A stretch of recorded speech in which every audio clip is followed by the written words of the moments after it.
Harmful tendencies. Harmful tendencies means what? Mind उसमें फंसता है boss. थोड़ा ध्यान से देखो, इट्स अमेजिंग। अंदर कोई बटन पुश हुआ गुस्से, और अंदर से आपने रिएक्ट किया, गुस्सा आया, अस्थिर हो गए।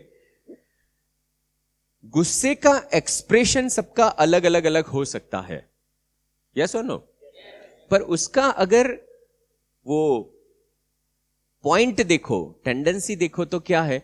बाहर कारण बाहर है, उसने ऐसा बोला, उसने ये नहीं किया, आपकी अपेक्षा पूरी नहीं हुई, पर उसकी वजह से आपके अंदर वो बटन है, वो पुश हुआ और आप फिर व्याकुल हो गए, अंदर कुछ फटा। ऐसा कहते हैं कि आप जब गुस्सा करते हैं तो गुस्से का शिकार कोई और तो बाद में बनता है, सबसे पहले तो बड़े शिकार आप ही हो जाते हैं खुद, क्योंकि अंदर से सब ब्लास्ट हो जाता है। You are just out of control. इतनी बड़ी अस्थिरता हो जाती है, एक मोमेंट में वो निडल स्थिरता गई, आपका बाहर की दुनिया के ऊपर का कंट्रोल चला जाता है। इनफैक्ट गुस्सा होते हैं कंट्रोल पाने के लिए। सी, दिस इज ऑल विशियस चक्र। आप थोड़ा भी गौर से देखना, ब्लास्ट हो जाने की, गुस्सा करने की, किसी को डोमिनेट करने की आपकी जो पैटर्न बनी है, उसके नीचे एक पावर कंट्रोल है। आपको पावर कंट्रोल करना है। दूसरों के ऊपर कंट्रोल करने की कुछ लोगों की आदत है और उनके बटन ज्यादा पुश हो जाते हैं। थोड़ा भी बाहर इनपरफेक्शन वो अंदर के बटन को दबाता है और अंदर इनपरफेक्ट हो जाते हैं, अंदर अस्थिर हो जाते हैं, उसके ऊपर ध्यान नहीं। वो एक टेंडेंसी बन चुकी है। फिर कुछ गलतियां की है, अपने अंदर कुछ वृत्तियां देखी, ऐसी पैटर्न्स देखी जो हार्मफुल है, वो पैटर्न है मेरे अंदर, उसका भी गिल्ट रहता है कुछ लोगों को कि यार मेरे साथ ऐसा ही होता है यार। मैं आर्ट ऑफ लिविंग में ज्यादातर कुछ लोगों को इस तरह से देखता हूं कि उनको वॉलंटियर बनना है, सेवा भी करना है, स्पिरिचुअली ग्रो करना है अपने आप को, इस प्रकार की एक्टिविटी में भी रहना है, अलग अलग कोर्सेज करना है, बेंगलोर जाना है, कुछ करना है, आगे बढ़ना है। पर एट द सेम टाइम 8 से 10 घंटा उनका जॉब में जाता है, they are working, so job में जाता है, बिजनेस में जाता है, और फिर ऑफ कोर्स वो सब जो रिक्वायरमेंट होती है ना, जीवन की रिक्वायरमेंट, वो आपकी प्रायोरिटी को पकड़ लेती है और आपकी वही प्रायोरिटी बन जाती है। तो बाकी सब एक्टिविटी, आप इसको सिर्फ एक्टिविटी समझ के उसको second, third, fourth, fifth priority पे छोड़ देते हैं। पता, समटाइम्स प्रायोरिटी देते ही नहीं, फिर मुझे ये सब चीजें करनी है, वो एक सिर्फ डिजायर बन जाती है।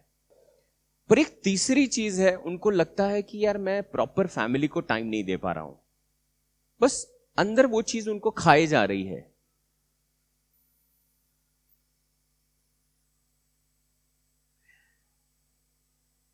पूरा ये कंट्रोल ड्रामा है। आपको ऐसे लगता है कि आप फैमिली को प्रॉपर टाइम नहीं दे पा रहे हैं, उस चीज अंदर खटकती रहती है, उसका गिल्ट है। तो कभी सामने वाला व्यक्ति माने फैमिली, उनको ये थोड़ा पता भी होता है, तो कभी कभी वो बटन पुश भी कर लेते हैं आपका। थोड़ा सा ध्यान से बात को समझने का प्रयत्न करना। जानबूझ के करते हैं ऐसा नहीं है, पर वो लोग कुछ ऐसा करेंगे और आपको जताएंगे, जो तमें मने टाइम नहीं आपता, आप मुझे टाइम नहीं दे रहे। वो वर्ड्स में नहीं, कुछ और बताएंगे। वो बटन किसी ने इसलिए दबाया क्योंकि कहीं गिल्ट का बटन ऑलरेडी पड़ा हुआ है। भूतकाल में लिया हुआ निर्णय आज मुझे गलत लगता है, होता है कि नहीं लाइफ में? That creates lot of emotional stress inside. एक निर्णय लिया है भूतकाल में, वो फाइल कंप्लीट हो गई, बंद हो गई, पर वो फाइल हम खुली रखते हैं सालों तक। देखो आपका क्या हो जाएगा इधर। वो गिल्ट की आदत की वजह से हम ऐसी पास्ट की फाइलें खुली रखते हैं। कभी कभी हम खुद अपने आप में, या तो कोई और किसी की एक्शन से हम वो परेशान होते रहते हैं। This is how we play. कल हुआ सो हुआ, मैटर फिनिश। कल का लिया हुआ निर्णय आज शायद गलत रास्ते पे आ गए तो भी अंदर से एक विश्वास है, वो उस दिन तो मेरा ही निर्णय था, मैंने लिया है, चलो अभी उस रास्ते को बदलते हैं। कल मैंने मिस्टेक्स किया था, आज उससे मैं सीखता हूं, वो मिस्टेक से। वो सीख तभी पाएंगे जब योर माइंड इज फ्री। अगर मन आत्मग्लानि से भरा हुआ है तो आप सीख नहीं पाते गलतियों से। अरे कल गलत रास्ता पकड़ा तो वो निर्णय भी तो मेरा ही था, let me take that responsibility. कल लिए हुए निर्णय की भी मैं आज जिम्मेदारी लेता हूं। You are out of the guilt. उस पैटर्न को भी तोड़ना पड़ेगा। This is how you can break all your harmful patterns. Victim बहुत डेंजरस, बहुत ही डेंजरस। शॉर्ट में एक लाइन में बताऊंगा मैं। जब जब जिम्मेदारी लेने का पोजीशन आया, सिचुएशन आई, तब बिकॉज जिम्मेदारी से भागने की जो आदत बन चुकी है तो आप अपनी वीकनेसेस का सहारा लेते हैं। जिम्मेदारी से बचने के लिए, भागने के लिए, झंझटों में पड़ना नहीं है। ऐसे लोगों को जिम्मेदारी वो झंझट है, इसलिए कभी भी अपॉर्चुनिटी दिखती नहीं। जिनके लिए जिम्मेदारी वो झंझट बन चुका है, उनको जीवन में कभी भी अपॉर्चुनिटी दिखेगा नहीं। बेचारे लोगों के लिए इस सृष्टि में अपॉर्चुनिटी बनी ही नहीं है। वो तो बेचारे ही रहेंगे। बेचारो कहीं ना करी सके यार, है ना, उससे होगा ही नहीं। बेचारा कुछ नहीं कर सकता, वो बड़ा तकलीफ में है बेचारा। तो किसी ने ऐसा ऐसा कहा तो आपको लगा कोई तो छे मने समझे बिचारू।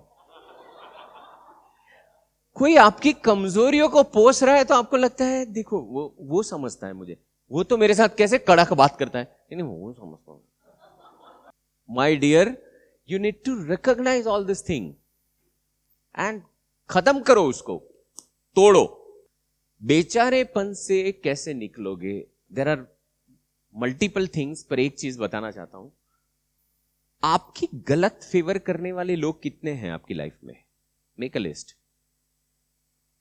कहां कहां आपको सिंपैथी मिल रही है?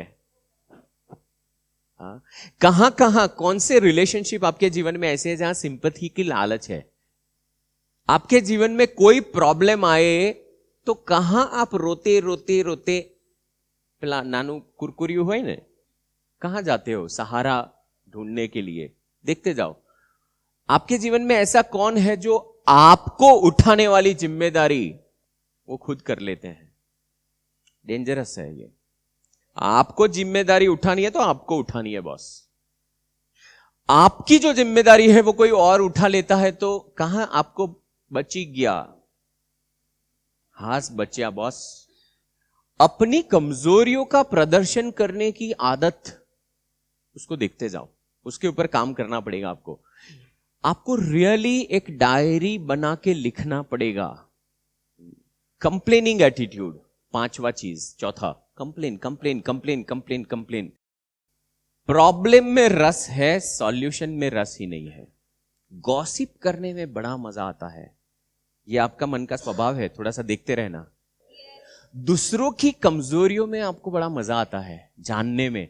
शू कीधु पेलाए आऊ थ चलो,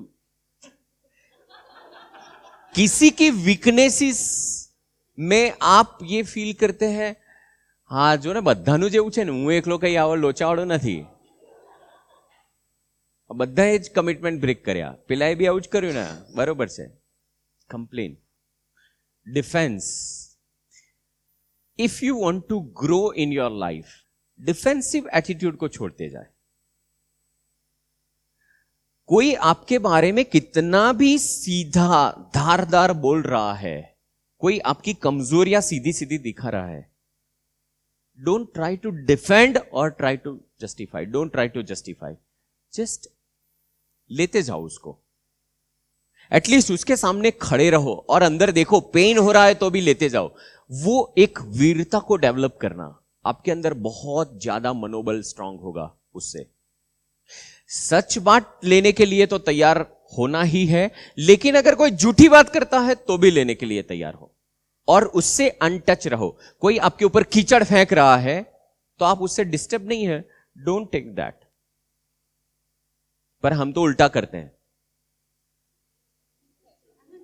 महाराज मनेज कीधु। अरे आपको टच नहीं हो रहा है तो अनटच रहना सीखो, क्योंकि लोग तो बोलने ही वाले हैं जो बोलना है। यस और नो? So your mind is being ready to take criticism. Don't try to defend, क्योंकि उसमें बहुत सारी सच बात है जो आपको अंदर से मजबूत करने वाली है। यस और नो?